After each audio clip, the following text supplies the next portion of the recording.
بسم الله الرحمن الرحيم الحمد لله رب العالمين والعاقبة للمتقين والصلاة والسلام على سيد الأنبياء والمرسلين وعلى آله وأصحابه وذرياته وأهل بيته أجمعين أما بعد সম্মানীয় শ্রোতামণ্ডলী আসসালামু আলাইকুম ওয়া রাহমাতুল্লাহি তাআলা ওয়া বারাকাতুহু। যেহেতু ৰমাদান মুবাৰকৰ শেষৰ 10 দিন এতিয়া খুবেই ওচৰত আৰু এই শেষৰ 10 দিনত এটা বিশেষ ইবাদত কৰা হয় যাক ইতিকাফ বুলি কোৱা হয়। অৰ্থাৎ মছজিদত প্ৰতিখন গাঁও প্ৰতিটো মহল্লাত মানুহ মছজিদত ইতিকাফত থাকে। তো আজি এই ইতিকাফ সম্পৰ্কে অলপ আলোচনা কৰাৰ কথা ভাবিছোঁ। তো ইতিকাফৰ আচল যিটো উদ্দেশ্য হয়, যিটো মকসদ হয়, এইটো হ'ল যে দুনিয়াৰ ঝামেলা আৰু দুনিয়াৰ ব্যস্ততাৰ কাৰণে আল্লাহৰ লগত যিটো আমাৰ সম্পৰ্ক এৰ খাই আছে, সেই সম্পৰ্কটোক ৰিফ্ৰেছ কৰা, সেই সম্পৰ্কটোক পুনৰ নতুনত্ব দিয়া, এইটো হৈছে ইতিকাফৰ মকসদ।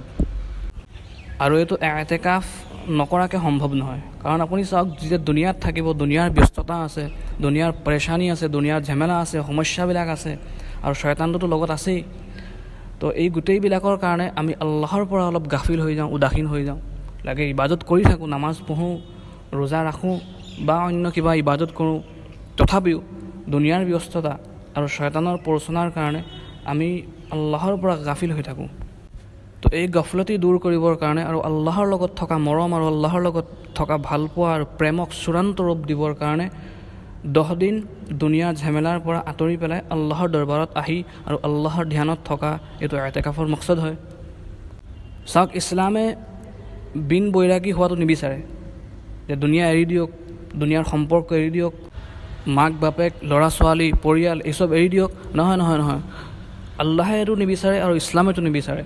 ইছলামে বিচাৰিছে যে মানুহ দুনিয়াত থাকি দুনিয়াৰ সামগ্ৰীবিলাক লৈ পেলাই, দুনিয়াৰ সামগ্ৰীবিলাক উপভোগ কৰি পেলাই আল্লাহক ৰাজি কৰা, আৰু বছৰৰ 350টা দিন নিজৰ কাম কৰি 10টা দিন, মাত্ৰ 10টা দিন আল্লাহৰ কাৰণে মছজিদত আহি পেলাই বহাটো কোনো ডাঙৰ কথা নহয়। তো এই ইতিকাফৰ ফজিলত সম্পৰ্কে আল্লাহ ৰসুল সাল্লাল্লাহু আলাইহি ওয়াসাল্লামে এটা হাদিছত ইৰশাদ ফৰমাইছে। আল্লাহ নবীয়ে ক'লে, وَمَنِ اعْتَكَفَ يَوْمًا ابْتِغَاءَ وَجْهِ اللَّهِ جَعَلَ اللَّهُ بَيْنَهُ وَبَيْنَ النَّارِ 3 خَنَادِقَ। তো যিজন ব্যক্তিয়ে আল্লাহক ৰাজি কৰিবৰ কাৰণে এটা দিন ইতিকাফ কৰিব, তো সেইজনৰ কাৰণে আল্লাহ তাবাৰক ওয়া তাআলাই সেইজন আৰু দুজখৰ মাজত 3টা খণ্ডকৰ সমপৰিমাণ দূৰত্ব সৃষ্টি কৰি দিব। অৰ্থাৎ সেইজন ব্যক্তিক দুজখৰ পৰা 3টা খণ্ডকৰ সমপৰিমাণ দূৰত্ব দূৰ কৰি দিব। এতিয়া এটা খণ্ডকৰ দূৰত্ব কিমান? আল্লাহ নবীয়ে ক'লে, আবআদা মা বাইনাল খাফিকাইন, আকাশ আৰু ধাৰাপৃষ্ঠৰ মাজৰ যি মধ্যৱৰ্তী দূৰত্ব, এই দূৰত্বৰ সমান হৈছে এটা খণ্ডকৰ দূৰত্ব।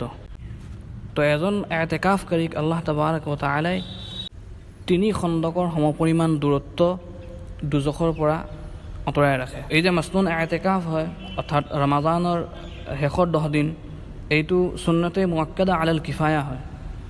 অৰ্থাৎ গোটেই এলেকাটোৰ ভিতৰত যিকোনো এজন ব্যক্তিয়ে ইতিকাফ কৰা সুন্নতে মুআক্কাদা আলাল কিফায়া হয়। আৰু যদি এজন ব্যক্তিও ইতিকাফ নকৰে, তেতিয়া গোটেই এলেকাটোৰ মানুহে সুন্নতে মুআক্কাদা এৰি দিলে বুলি গণ্য কৰা হ'ব। তো গতিকে গোটেই এলেকাটোৰ ভিতৰত কমেও এজন ব্যক্তিয়ে ইতিকাফ কৰা সুন্নতে মুআক্কাদা আলাল কিফায়া হয়। আৰু এই মছনুন ইতিকাফ কৰিবৰ কাৰণে 6টা চৰ্ত আছে। এইকেইটা ফুলফিল কৰিলে এজন ব্যক্তি ইতিকাফ কৰিব পাৰিব। প্ৰথম চৰ্তটো হ'ল ইতিকাফকাৰীজন মুছলমান হ'ব লাগিব। 2 নম্বৰ, ইতিকাফকাৰীজন আকিল আৰু বালিগ হ'ব লাগিব। আকিল মানে সুস্থ মস্তিষ্কৰ হ'ব লাগিব।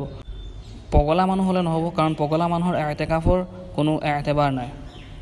আৰু মানুহজন বালিগ হ'ব লাগিব, প্ৰাপ্তবয়স্ক হ'ব লাগিব। 3 নম্বৰ চৰ্ত হ'ল ইতিকাফৰ নিয়ত কৰিব লাগিব। অৰ্থাৎ মছজিদত সোমোৱাৰ আগত ইতিকাফৰ নিয়ত কৰি ল'ব লাগিব। 4 নম্বৰ চৰ্ত হ'ল পুৰুষসকলে এনেকুৱা মছজিদত ইতিকাফ কৰিব লাগিব যিবিলাক মছজিদত 5 ওয়াক্তৰ নামাজ জামাতৰ সৈতে আদায় কৰা হয়।